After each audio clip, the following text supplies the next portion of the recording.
And then as soon as I get the link there, then I'll cut and paste it into our Instagram. And then we'll go from there. Let me get that out of the way. All right. So here we are. You know what we have to do for like our year-end review, right? Our year-end review. Yep. We need to have a panel with right before the holidays, so as to kind of teach how to navigate. We'll do 3-week series. So we'll start with Pop, then we'll go to Buzz, and then we'll hit up Mark Huett for the finale. I like the order that you went there. Yep. All right. So if we do this, and I put this in the messages and send it to myself, right? Let me just say I don't get paid enough for my executive producer responsibilities. To whom much is given, much is required. You know, had I not had these skills, I would not have made it on your tour team, which That's was my favorite Spider-Man quote. I know. I second use it chapter. every day. All right, so we're going to do share that link. I tell someone at least once a month. I learned to wrap this cord through Steve Gallagher. This cable. And all this time, let's see. All right. And update edit profile. And we will be good to go. All right. I think you were just talking shit, but you said it was the Australian loop method. No, there is a because I'm left-handed. They used to make fun of me saying, "Where are you from? Australia? You do it exactly backwards." Because of the Coriolis effect? Where the toilet goes backwards. Yeah, I taught that today. Actually, I mean this week. All right, so we were on ocean currents this week. Gyres. Oh yeah, stuff I never thought I'd be teaching. Okay, and let me get a photo so we can post it, and we are good. Okay, good to go. Spurdy, where are you looking for a mower? Anywhere. I'm Tractor Supply, Ace, Lowe's, Home Depot, yard sales. If I can find any. Dude, the yard sales will be your jam. Who sells a mower in a yard sale? Oh, dude, every yard sale I've been to that's worth its weight has at least one mower for sale. Okay, link in bio. All right, so there we go. We're posted, and let's see if this. You got your "Just Do It with Huett" campaign T-shirt on. Yes, I do. Spurdy can't see that I've got the mark that Huett made famous. He's really the original Forrest Gump. Nike stole it. I won't tell you what the check mark actually came from, but it had to do with a little soiled cowboy. And yep. And the rest is history from there. All right, hey guys, what's going on? Good morning. Good morning. I'm excited about our talk today. We've got our friend Rob Spurdy on the line with us. Spurdy. Yep. Spurdy is a little preoccupied. Spurdy, what you got going on this morning? Tell us. I gotta find a mower. I'm gonna pull over here in a minute. Be still. Hang with you guys. Spurdy, cool. What do you look for? Like, what are some of the qualifiers you're looking for in a mower this morning? Just in case we have anyone watching live on YouTube and they may say, I'm actually trying to get rid of a lawnmower, and if you can come pick it up right now, it's yours. My primary want is something self-propelled. I'd really like it to mow the yard itself, but that's not really an option. I'll take self-propelled. That's about it. They do sell those. Yeah, they do. And there's also a thing called Teenage Neighbors that would kind of be like the self-mowing option, maybe. I had a teenage son for a while, and then he grew up, and then he grew up. Yeah. There's something like around age 16 or so where mowing becomes no longer a novel thing that you're like excited to try out. Hard to sell chores to a 20-year-old. Yeah. Little beyond there. Yep. And Matt is certainly not mowing today.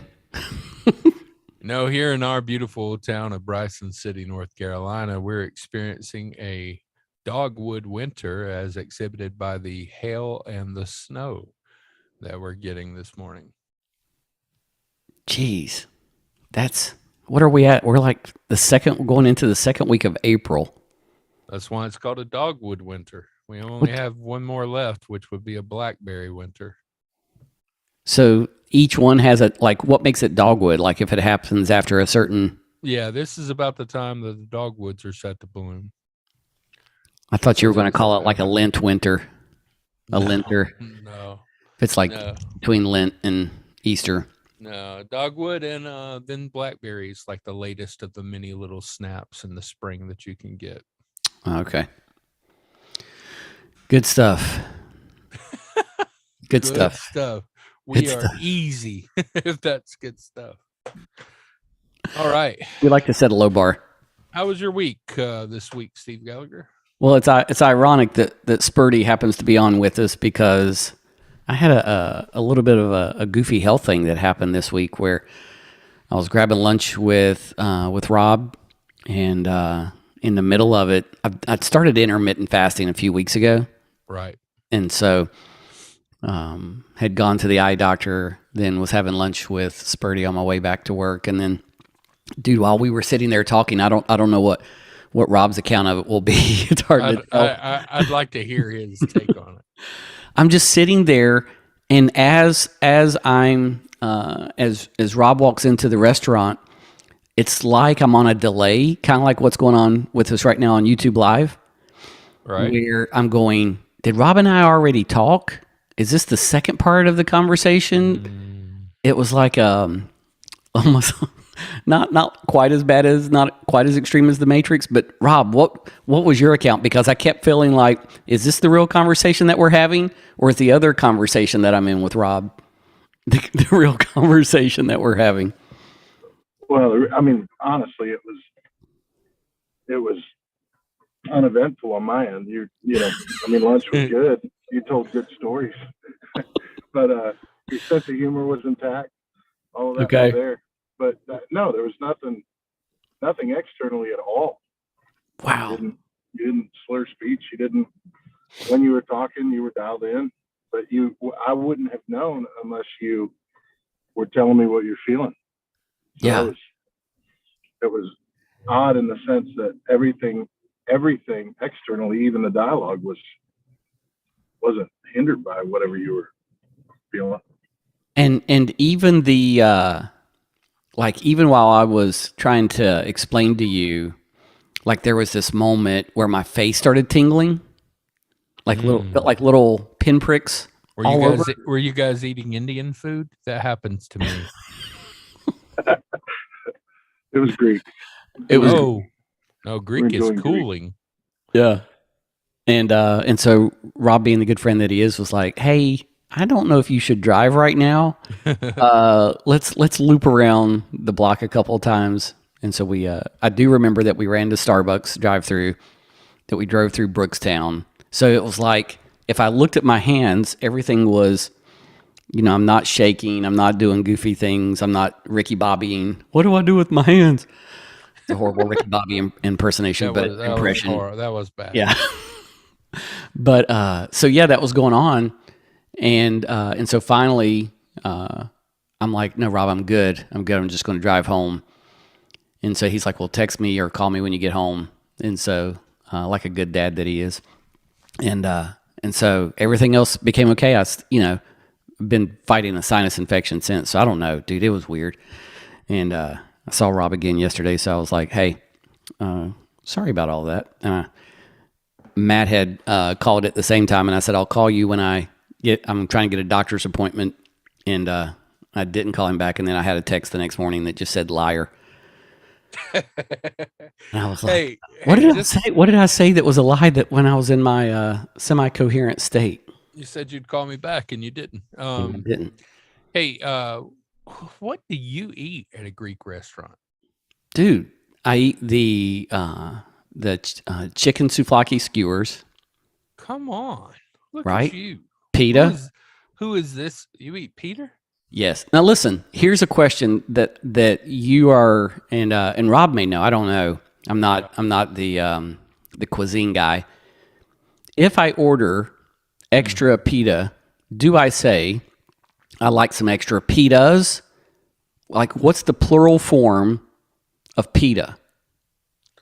I got nothing. And I said, I've said to the waitress before, hey, when Rob said, hey, I may jump on the call with you guys this morning, he had no idea that we would be talking about the plural form of pita, because that's how Whistle Pig and the Bear go. But anyway, they said, you just order an extra order of pita. So I do the pita. Now, Rob, on the other hand, being the carnivore that he is, what'd you order, Rob? I got the chicken souvlaki, and then I got a side of gyro. Nice. And then no pita. And your side order looked like Huett's fried liver mush. When it Nobody in town makes liver mush. Yeah. Makes me sad. So, but anyway, so I'm glad to be here this morning. Glad to be healthy, and always thankful for good friends like Spurdy in my life who look out for me. Yeah, thanks, Rob. Love you guys. Yeah. What's going on in your world, Huett? Well, I can announce, because I'll talk with Nicole and determine. Wait, are we live streaming right now? Yes, we are live streaming. Should I do this without her knowledge? No. You're treading in. I know. Dark waters, deep waters, unfamiliar waters. How many? Can you tell how many people are watching right now? Is there no one? Well, thank you for that vote of confidence on how many people. It's not like we gave them a lot of heads up notice to be watching for. No, we did not. It says that 2 are watching right now. Okay. Now, I don't know if that includes Nicole or not. Me, if I'm dialed in. If you're listening to this live, if you're one of the 2 people listening right now, and again, we're trying this YouTube live streaming out. We'll if you want to give us a thumbs up or a thumbs down, Spurdy, what do you think? About should Matt announce some stuff that's been in the works for a while for them? I'm Spurdy's like, I'm just looking for a lawnmower. Don't pull me into making life decisions. I do it with fear and trembling. Yeah. We can edit it out if it's live streaming. No, I can pull down the video though. Let's just wait. Okay. Wait. Next week, let's do it this way. Next week there will be. Next week is Easter Sunday. Easter weekend. It'll be Holy Saturday. But are you doing a Via Dolorosa next week? Will you be tied up and unavailable? Will you be taking the youth group and doing the Via Dolorosa? Not this year. Okay. So next week, at least 1, if not 2, of those major life situations facing the Huetts will. Oh, he's such a tease. You're such a tease. Well, listen, man, I'm not going to screw this up with Cole right now. No, and I don't blame you. You're a smart man. So we'll wait. We'll wait. Wait but next week, he is risen indeed, and you'll get to doors were hear barred, what's going and on all the with windows fastened down. Come on, Don Francisco, bring it. Night in sleeplessness and rose at every sound. Or I'll leave it there. Spurdy will have to perform the next time he's with us. That's right. He's alive. He's alive. Oh man, the number of Easter Sundays that I listen to guys try to hit that note. Raise your hand if you have done a human video to Don Francisco right here. Yes. How many of you have done a human video monologue? Right here? Right. Yep. How about Ray Boltz? Oh, too Right soon. there. No, it's not too soon. The man needs to be brought back. He gave a lot to the Christian community. Dude, he went from the mullet to wax bald. My gosh. Yep. God, that was a nice perm mullet. Taking me back to high school, which perm mullets are cool again. Listen, we And they're wearing night. the chains. They're wearing the little gold necklaces with their names on them now. I'm like, I walk down the hall of my high school and I just look at them and I start laughing. They're like, what are you laughing at, Mr. Huett? And I'm like, man, I am old because it has come full circle now. Like, I had a kid tell me the other day that he got a cassette player. He got a Walkman. And was excited about it. He wasn't disappointed about it. Because he was hoping to get the new iPhone. Not the CD. No, the Walkman with the tape player. Gosh. Cassette player. He's like, there's no quality like this. He's like, there's nothing that sounds like this. I'm like, what are you talking about? And he's do you remember getting your first CD? I can remember I had a Sony Walkman, a Sony Discman. Yeah, I did too. The thing was about 2 or 3 inches thick. It had a strap for carrying. I know. And if you touched it and had any like bump to it at all, the CD would skip. And so you had to like hold it carefully. But I remember getting my first CD. What was it? It was the Top Gun soundtrack. Oh, I was not so lucky. What was yours? I was given my first. I was given a little better than that. I was given my first CD, and it was "Basics of Life" by For Him. For Him. Yep. Weren't those guys like from your area, like from some part of Alabama, or was that New Song? The New Song was from Georgia, Alabama. I think maybe Andy was from For Him was from Alabama, but maybe not. I don't know. Right. The group that we're discussing, For Him, is a 1980s, 1990s contemporary Christian. Rob, does that genre of music even exist anymore? Contemporary Christian music, is that even still? That's up for debate. The music industry is alive and well. That's for sure. There we go. Yeah, I'm just like, is that even still there's a documentary on Hulu right now called Jesus Music, and I haven't got to see it yet. I haven't seen it either. We need to watch. We need to do that thing where you watch it and commentate each other. Yeah, we need to do that. We need to do that with Hillsong. We need to do that with Eyes of Tammy Faye. Yeah. Oh, is there one out on Hillsong? Oh man, there's Mega Church. It's a expose documentary out on Hillsong. Yep. Wow. With some footage on there from some of our friends. How did they turn a documentary? I mean, I guess you can. They were already working on it. Oh, really? They were already working on it. Wow. It just happened to coincide with all this stuff with Brian Houston. So I don't know. I've got good friends in that movement, and I have some sworn enemies in that movement. Well, and then there's just like I don't have any enemies. I'm not against them, but I'm pretty sure they're against me. But there's a few degrees of separation. Like I think, probably that most of the people that we knows someone or is connected to someone. 1 or 2 degrees of separation who's been involved in. And we have some friends who listen to this who are on staff with Hillsong franchises or whatever they call.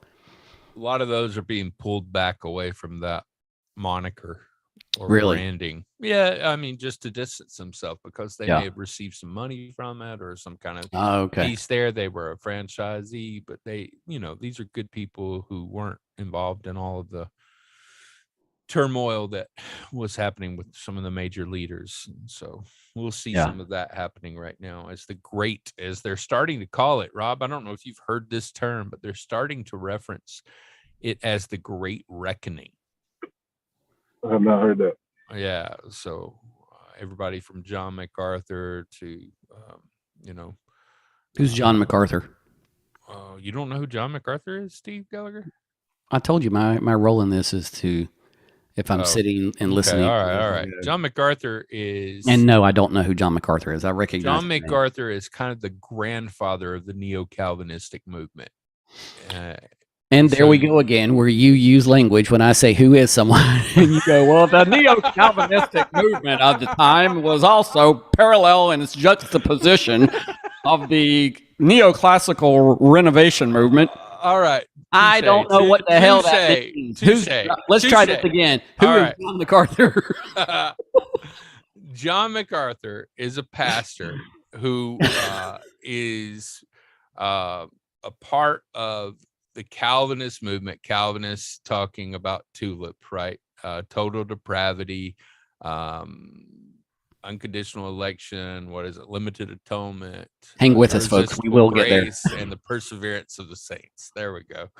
Anyway, he's one of these guys who really points God as very wrathful. Okay. And if a hurricane came through, chances are it did because you had your ratio of gay to straight in your particular demographic was got it. Okay.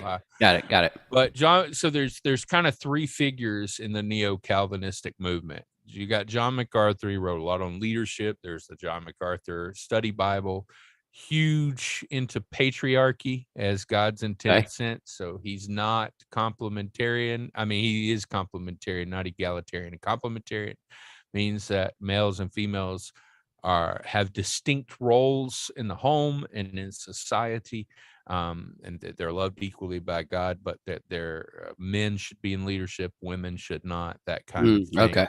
He's also against Pentecostal movement. He's had a couple of conferences off of his book. So he had it. And then 25 years later, he had round 2 of Strange Fire Conference. So we have some probably different responses going on as people are listening to this. And some people are going, oh, John MacArthur, he's scriptural. He's correct. Then there's other people who are going, WTF, WTH, what the hell? Somebody actually says that men is that not misogyny, yada, yada, yada. Yeah.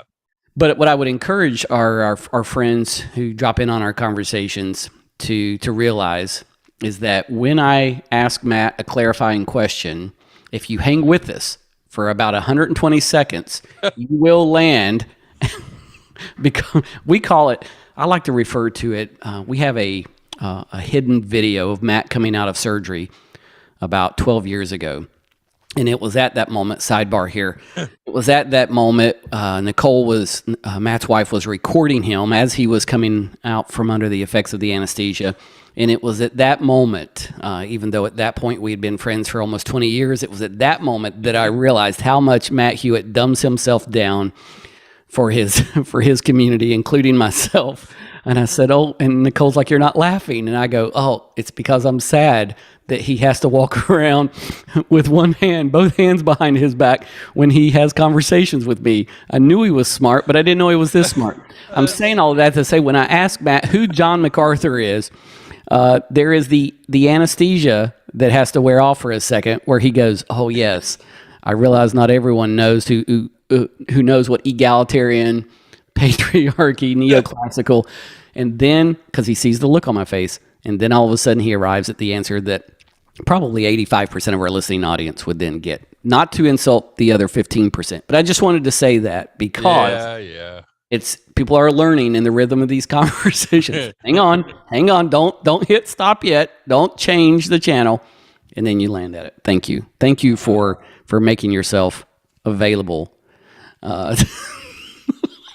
He hit the news and got pulled from a couple of conferences recently because he had, from the pulpit, excommunicated a wife who had left her husband and took the children. And he basically said she was abandoning it, so they were kicking her out of the church. I mean, he does this at the offering. They're taking offering at the church. He's like, and here's some news I need to add. And it's a video of him calling her out. But what it was is, this husband eventually would be convicted of abusing his children. And so she was trying to get out of the house, but because she was a woman, right, she should have submitted and stayed in.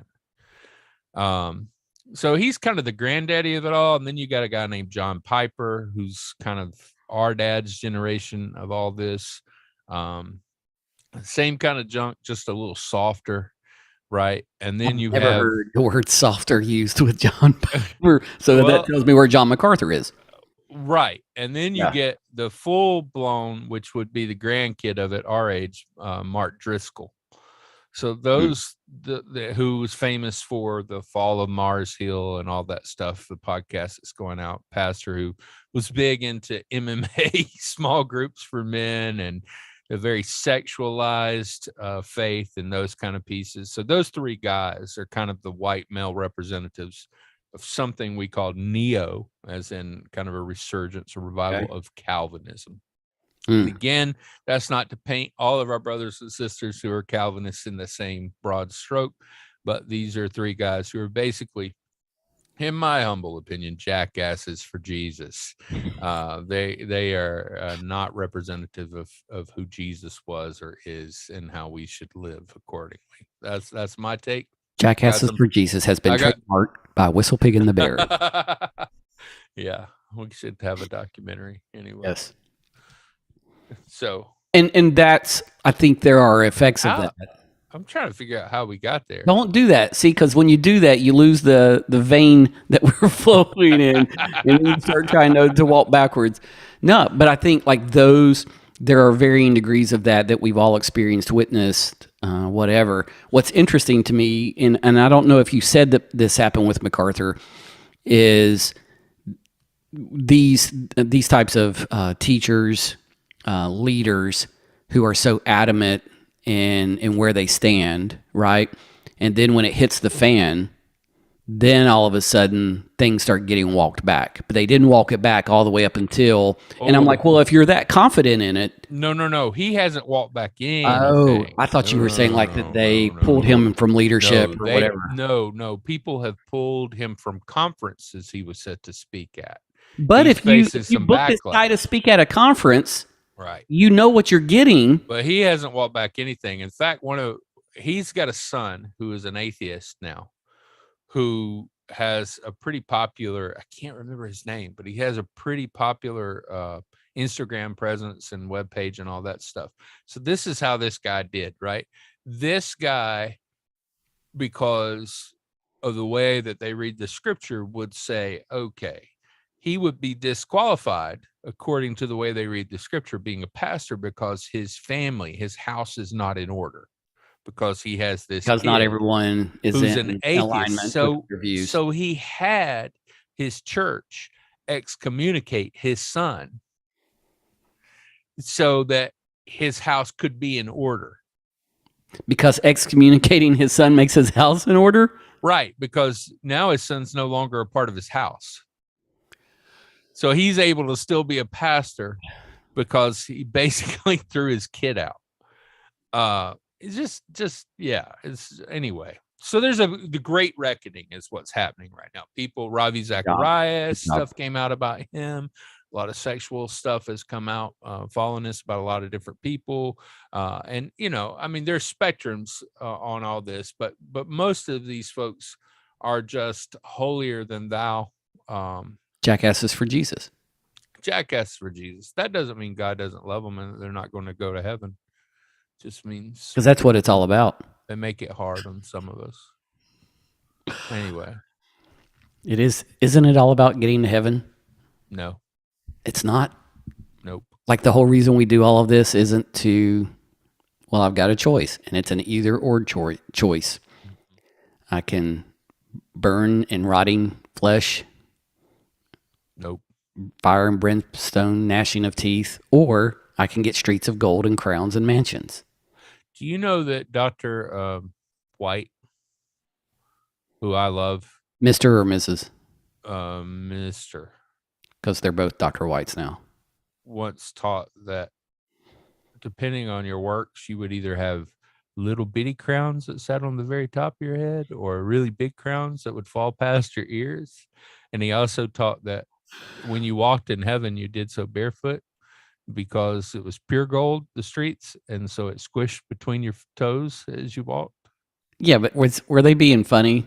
I couldn't tell with him, man. I really could not Yeah, you tell really where he couldn't. was with it. Like there was a part where I'm like, this sly dog, and then there was this part where I'm like, no, this is what the man believes, and I never could We get a should read go on between it. the toes. Yeah. For some reason, I think envision I that's where asked him the keys once. there. I think I asked him once, do you really believe that, Dr. Huett? He's like, well, Uncle Fathead, don't you? And I'm like, okay, I'm not going there. Oh, Rod, did you ever have I the was going to whites? ask, does he ever have a professors? white? I had Dr. White, the wife. Jerry. Jerry which made White. it more confusing. Yes. I never thought about that. You didn't? No. Yeah. I was a great. work. I love Dr. I White. was a work study for her, and she was a little too rigid for me. Oh man, I dig that librarian type. Yeah, with that tight perm, short permed, Yeah, like Pat from Saturday Night Live, like Debbie Johnson. like Debbie Johnson also had it. I always considered Debbie to be a young Dr. Jerry White. Where did you put Kim Vandruff or Vandaloren? No, Vandaloren was a professor, or is that a car? You're getting lost. Vandalorian. Man, folks, we're in the weeds today. Sorry. We will call this one the weeds. Oh, conversation. I think we're on 13. It would that have sound to be right? 13, yeah. Yes, it only makes sense. There's the one that never made it to air. Was there? There was. We had audio problems all day. Oh yeah, we just said scratch it. That was the one missed week when you look at the timeline of what happened that week, and it was the audio was just crap. All right, here's my deal. All right, let's try to salvage this episode. Hey, we're 30 minutes in. Spurty, you've been a friend of ours for a while. I mean, I've known you forever, and I know you and Steve have gotten close over the last couple of years. You've been listening to this, and you've been listening to it, I think, with Jax, your son, talking about things. What question or thought, observation do you have that you might want to share with the people or ask us so that we need to respond to it? I didn't intend to be part of the discussion, so I didn't do my homework. I didn't prepare anything. No pressure. We're not asking you to speak on Sunday morning impromptu, even though Huett may have done that to you before. No, I think the thing that I appreciate so much about the conversations you guys continue to engage in is there's that both and side of it that you continue to push into. There's a lot of value for that. And I think there's a lot of people that I resonate with and feel a real stirring and a real deep longing for these questions that, in the way that we all grew up, we weren't allowed to ask. We were told not to ask. And so I appreciate the fact that you guys are there. There's a courage in taking those on in a public format, and the dialogue itself is, I'm sure, as it is, healing for me, healing for others, and even just the approach you guys take, the care and the compassion that you have, the respect that you give to everyone. You can be honest, you can be straight ahead, but there's still love and respect, and I think the world of you guys in that regard, and I've shared that with you personally. But I think that's the observation. I personally, for my son who grew up in kind of this a post-evangelical, mindset, asking the questions that I was told never to ask, and the conversations that we would have for years. He continues to find value in it. It's cool to walk in the house and hear you guys blasting in his room, or and and it's led to incredible dialogue. And I guess that would be the observation. I'm just grateful. So. Wow. Well, that's really kind. And I'm a big fan of Jack's. And thank you to you and Jax for listening and being a part of our community. Yeah, for sure. I mean, you are good friends definitely beyond this podcast. And you're right, you didn't ask to be a part of this. We kind of rushed you in the last minute. So thanks for the willingness to take some time from your lawnmower shopping to stop by. But that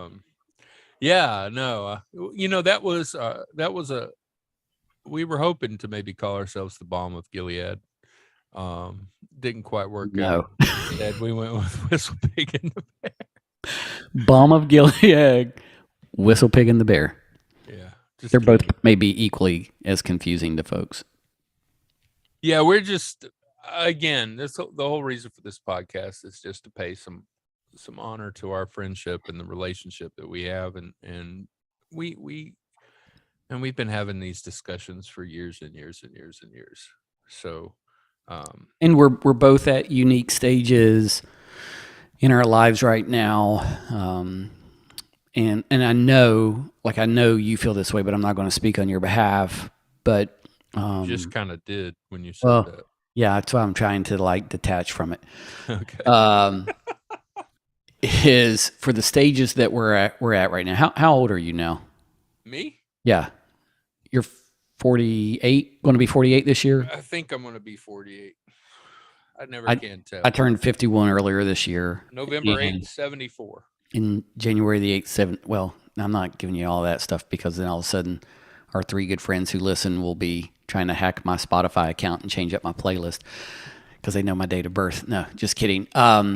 At our age, 48, 51, late 40s, the stages that we're at in life and in our careers and our journey, like thinking about who and where we were in our early 30s and hoping to be a voice or a contact, a person that 35-year-old Steve or Matt who were going through whatever would be able to reach out to some guys who said, hey, we've got a few more years on us, have gone through a little more maybe, and if we can be a voice that's a few years, and when I say up ahead, I don't mean in education or just mean life experience. I don't mean it as better or greater than, but to say, hey, you're not losing it.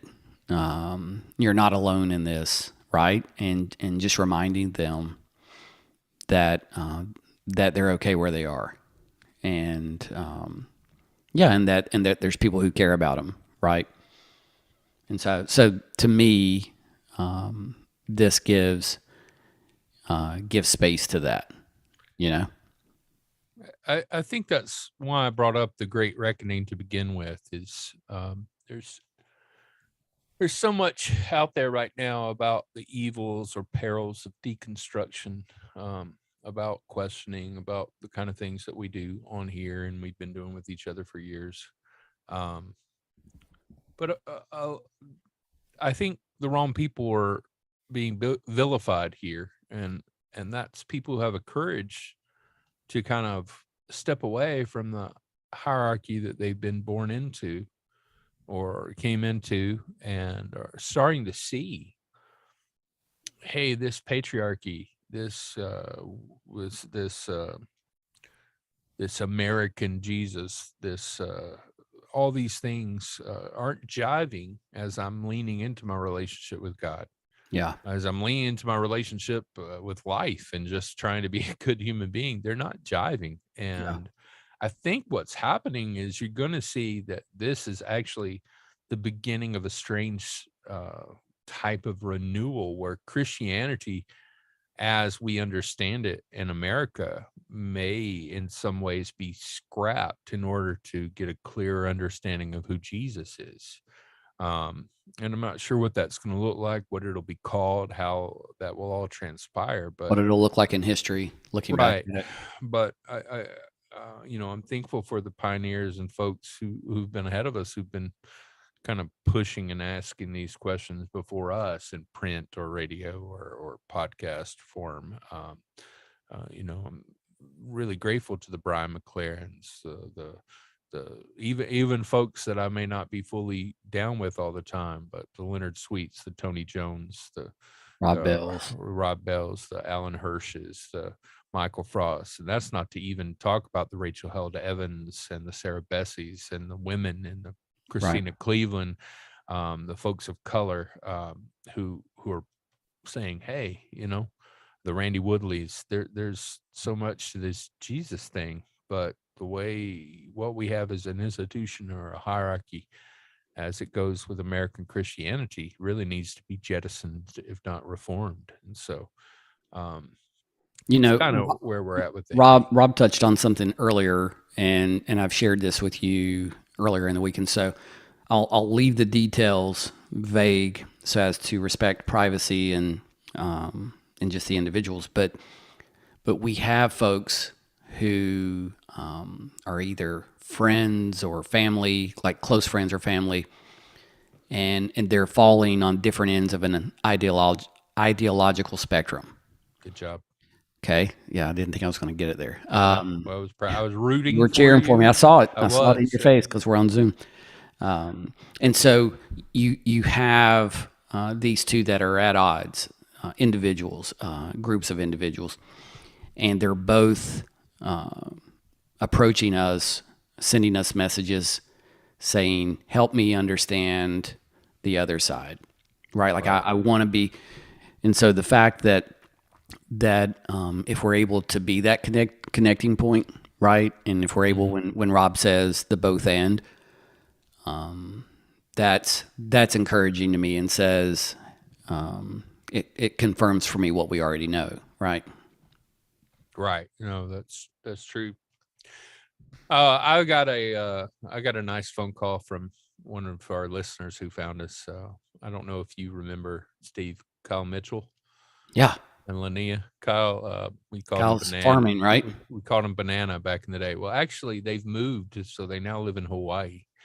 And she's helping. Yeah, she's helping run an Episcopal camp there, and he's kind of doing some other things. And weren't they like in like a really cold climate, or like were they? They were doing Wisconsin? They were doing urban farming in Cleveland.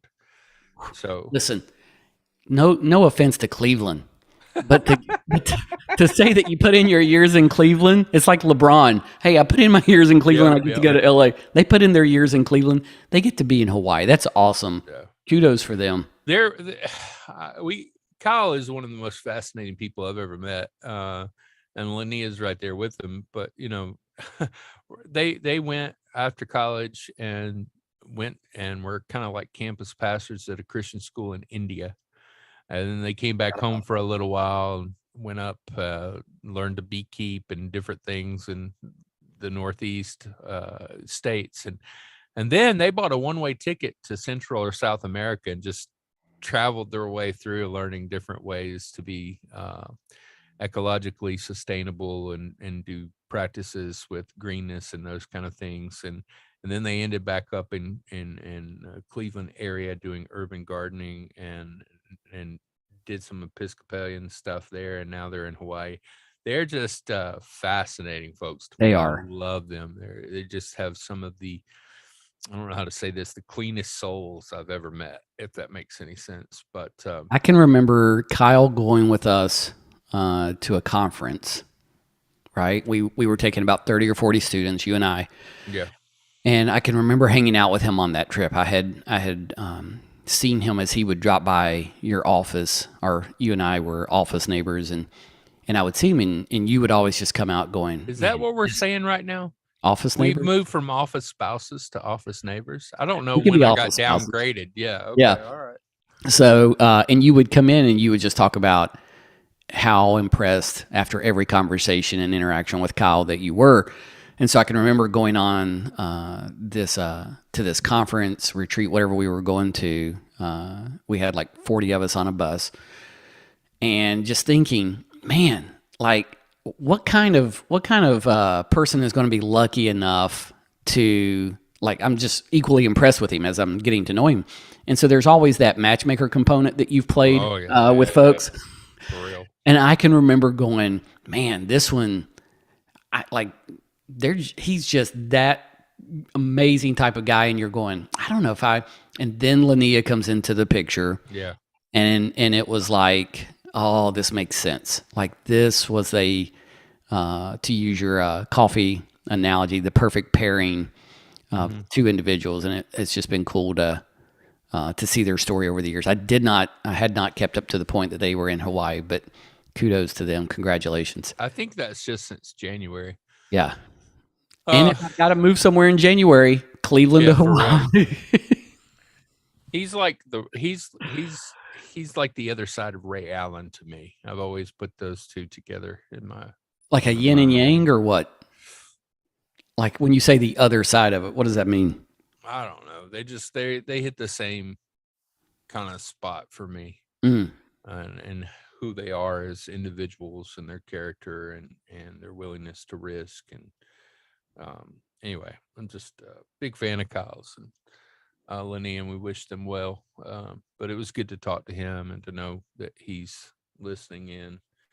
A couple of other people reached out this last week or so, and they're probably going to be listening. And I'm just thankful for their presence in our lives and my life in particular, and excited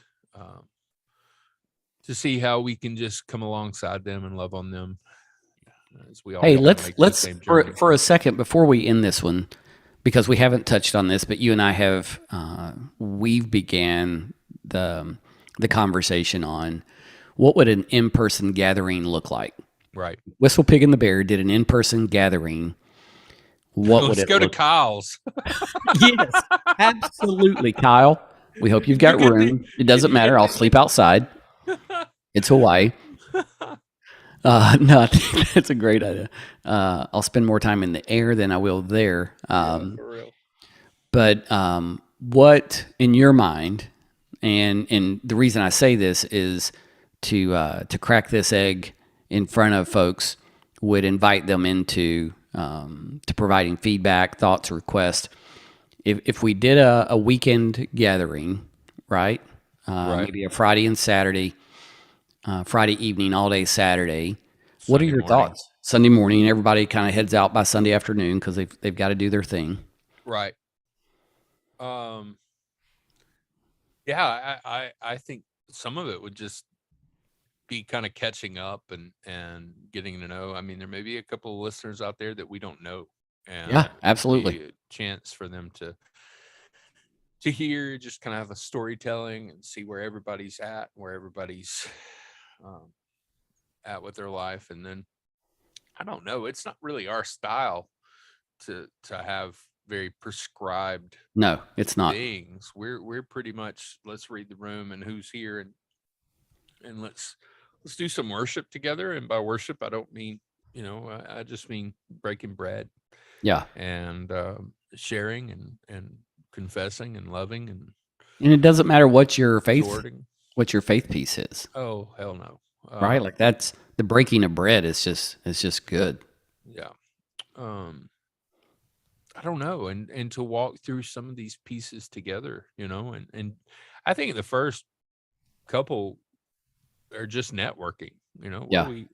How do we better support one another? How do we enjoy each other's company? How do we move forward in doing life together while we're at distance with one another? I mean, we live in a time of the world where you and I are hours away from each other right now, and yet we're right here. I mean, this is my Saturday morning is typically with you. I'm in this office, surrounded by my things. You're Same there. Here.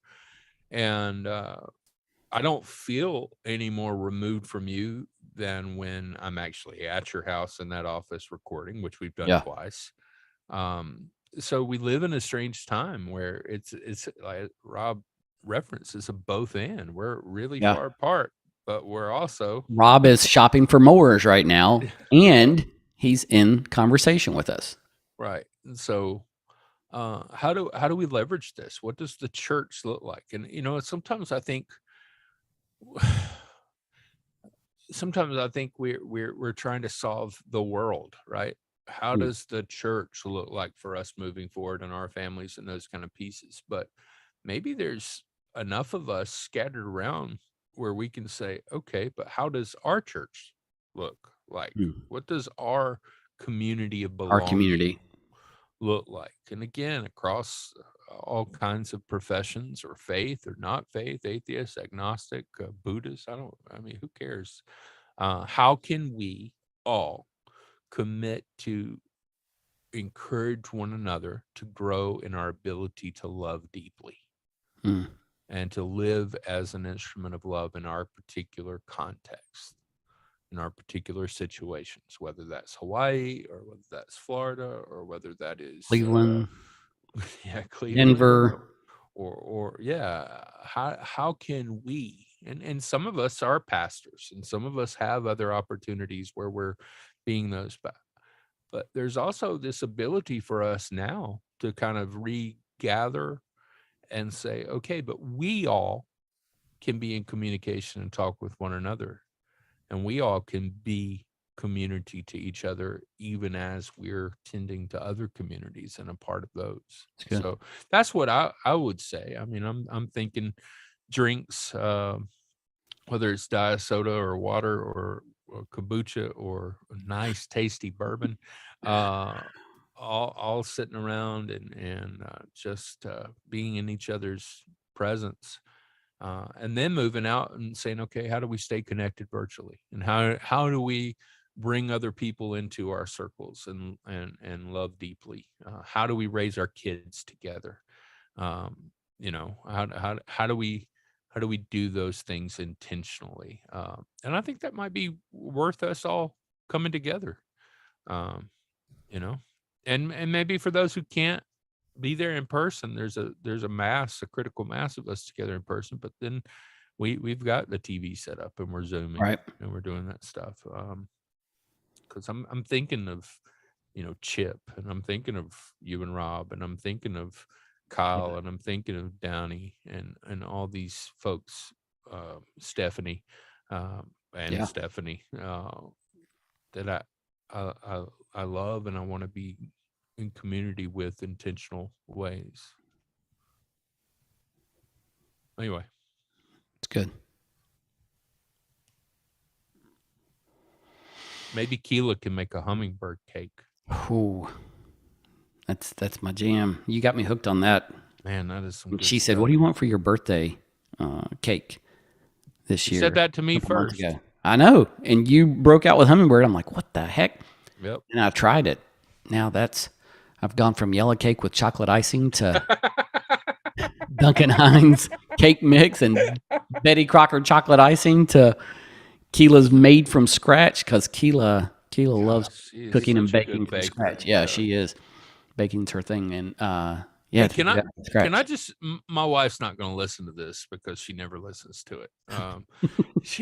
She's afraid of what you and I will say. And so she says, well, she's been with us long enough. Yeah. Yeah. She's like, I want y'all to be able to say and do what you want to do. So I'm just not going to ever watch you or listen to you. But I woke up this morning and I opened my door and walked out to a clean house. She was up all night. I went to bed early yesterday. I was tired. Our spring break started yesterday afternoon at 3:00, and I went to bed at like 7. And I woke up at 3:15. Yeah, I woke up and walked out, and I was like, "What the hell has happened here? Have the clean house fairies come in?" No, it was Nicole. And I just want to say that was her spring break gift to you to kick off spring break. I don't think I've ever been more attracted to her. So if you know Nicole, text her and give her a kudos. Yeah. Yeah.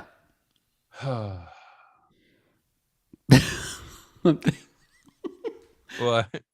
I'm thinking if the younger versions of ourselves spoke with the versions of ourselves today and said, "What do you think is going to get you the most attracted to your significant other? What do you think it'll be?" The smell of Lysol. Smell of pine sol whisking through the house. Nicole put a little pine sol behind one ear, a little comet little on comment now. behind the ear on the other, and bam! What did our friend Anid used to say? Icky picky. A need in the hand massage. Oh, and Sylvia. Yeah, I forgot about Sylvia. Well, Nope. I haven't forgot about Sylvia. No, can't forget about Sylvia. I'm hoping that that Rob finds the deal of a lifetime on a mower, just and some putting that out person there. has just kept it stowed away in the garage, and they've Records used of it every time they twice. change Yes, the oil. yes. They still got the owner's manual for it, and it's Briggs and Stratton Craftsman from back in the days of Western Auto. And those things just could not be put to the end. They just keep going. So saying that that's what Rob's going to find today. Hey, I'm about to have to get out of here so I can Yeah, me too. engage in our church cleanup weekend. But before I go, I'm just curious whether it's a film or a podcast or TV or a book. What are you in, Spurdy? Spurdy, Yeah, what's that, Spurdy? Rob always brings really good things across my path, intellectually and otherwise, and maybe it's new music or album out. For those of you who don't know, Rob is one of the most gifted musicians, singer-songwriters that Producers. I know of in my lifetime. I mean, he's genius in many things, but his voice and his playing are just crazy. And he and his wife Holly often come and lead worship at our church, and we're here in Bryson, and I'm just really grateful for all the ways they give and enrich my life. But Rob, is there anything, if we haven't lost you, is there anything you've been listening or watching that you want to share with the folks?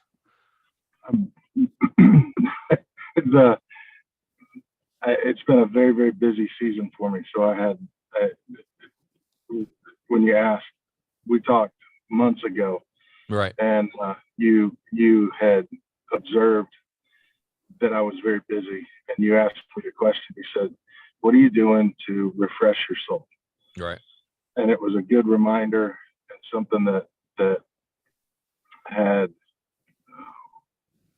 not had the same place that it had in years past. And so I started to work on being real intentional again about that. So all that to say, I've been deep diving into some Carl Jung, and that's been the last couple of weeks. So I'm in his collected works, volume 9, and working with integrating the shadow. That's been shadow work's been kind of the main thing that's got me inspired and ruminating.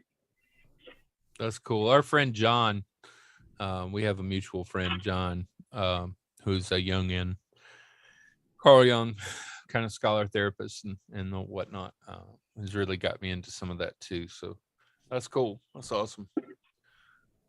How about you, Squig? I'm sorry, Whistle Pig. Whistle Pig, Squig's fine. I had been dying to see the movie Everything, Everywhere, All at Once. Shout out to our friend Trent Spivey. Yeah. Trent went to I guess what was a sneak preview of it a few weeks ago, and he just said a few words about it. But it was enough that I was like, oh, I got to find that. I got to watch it, and could not find it anywhere. And then it opened at a theater here last night.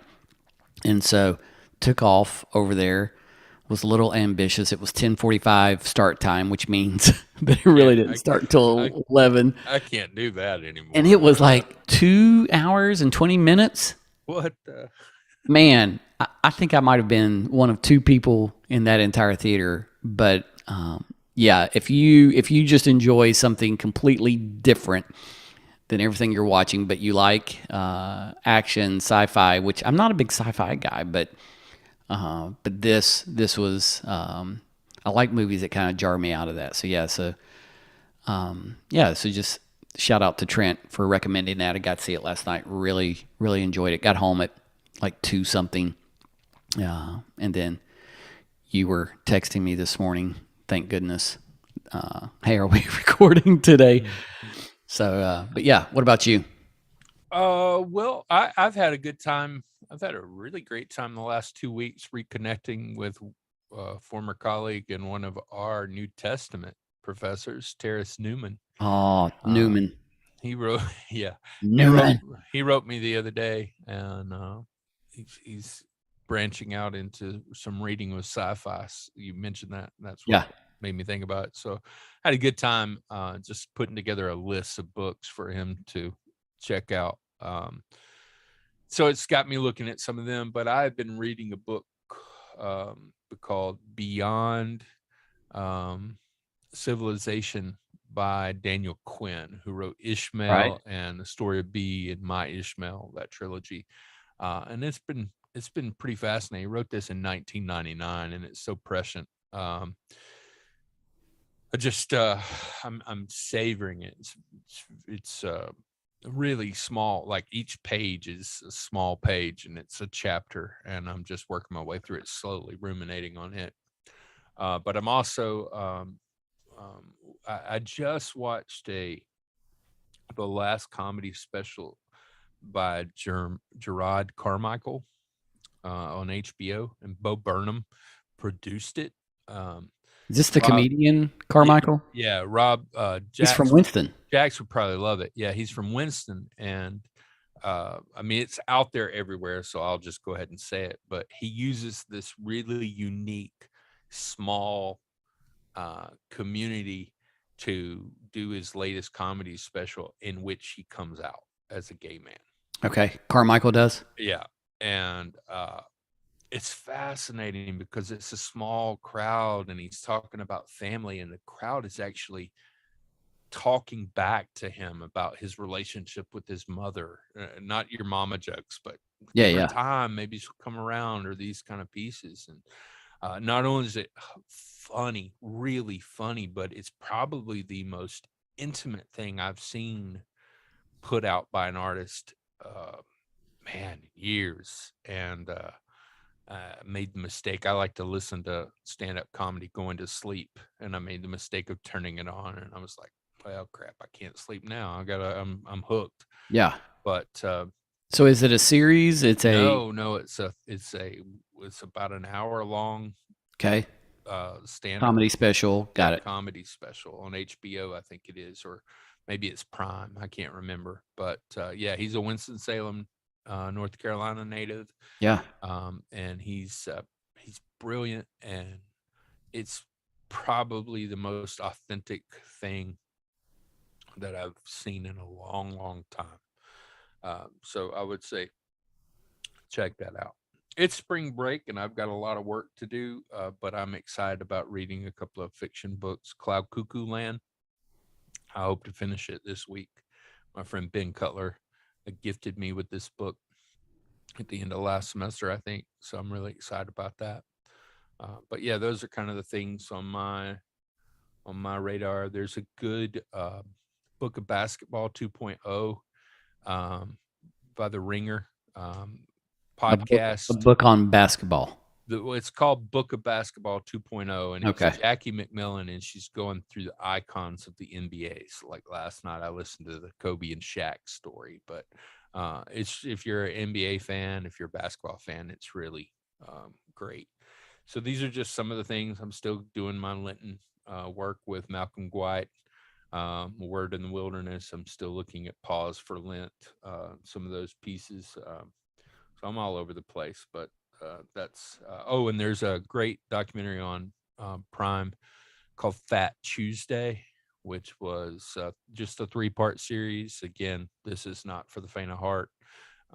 Make sure you look at the warning labels on it. Yes. But it's about the comedy factory's kind of rise of hip hop, African American comedy, and what that led to in the 90s.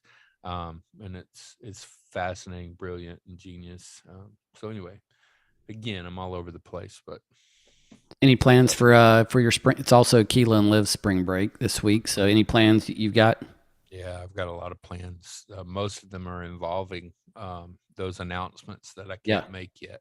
Yeah. I have at least 3 announcements to make next week, and that are all freaking large announcements. So, Yes. Anyway, yeah, that's it. Good stuff. Hey guys, as we typically do, and I'm happy to do this today because I've got Rob on the line as well. Life is a lot. It's tough and it's awesome, but it's really not meant to be done alone. So if you can find yourself a really good friend, someone like I have in Steve or I have in Rob Spurdy, and if you don't have that person right now, start making plans, investing in someone that you can share both the joys and triumphs and the losses and the wounds of life together. It's so much better. So find a friend or friends or a community and lock in, because we got a lot to do in this world. Awesome. Thank you. This episode brought to you by Craftsman Lawnmower. Rob, did we find anything? Brought to you by the weeds. Yeah, brought to you by Unmowed Grass. Unmowed Grass and Canadians. North Carolina weather. This episode brought to you by North Carolina weather, where here it's sunny and 60 degrees, pollen covering everything, or just a few hours west in Bryson City, you have hail, snow, and ice. Yep. So. And brought to you by Spring Breaks. Yes. Thank you guys yes. for Spring Breaks. And for announcements to come. Listen, you're kind of setting up Whistle Pig and the Bear to be like the Super Bowl of Easter. You know, like how Easter Sunday was always like church Super Bowl. We got to get them in here. We got to break our numbers. We got to have the production. No. And then all of a sudden, Easter Sunday on Whistle Pig and the Bear. I'm knocking on wood that everything will be. Yes. Will be fun announcements. Yes. All right. Good stuff. Spurdy, thanks for hanging with us, man. We love you. Love you guys. Thanks for letting me be that fly on the wall. Yep. All right. Love you, Matt. Love y'all. See ya. Soon. Bye.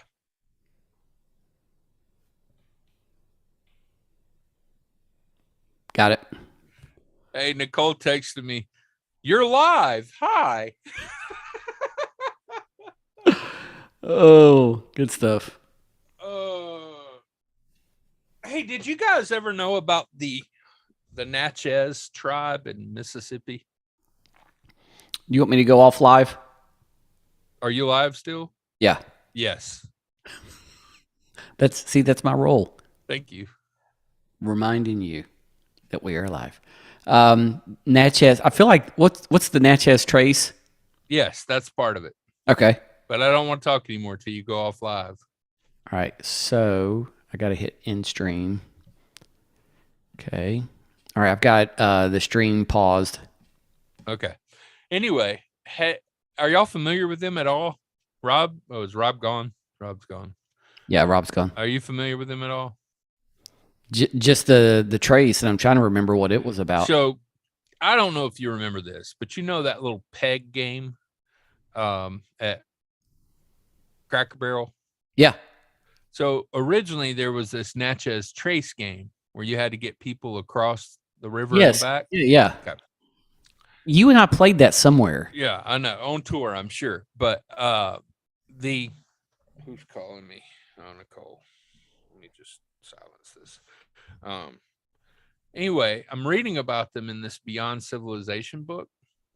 Okay. Because he's basically saying we've got to enter into new tribalism because the hierarchy of civilization, we're still live, she says. No, we're not. We're paused. It'll say that we're live. Hold on. Well, she's watching us, though. After he says... After... All right. Nicole, if you still hear us, text now. Let's do this. Paused. Says we're paused. Now, let me... Thank you, Nicole.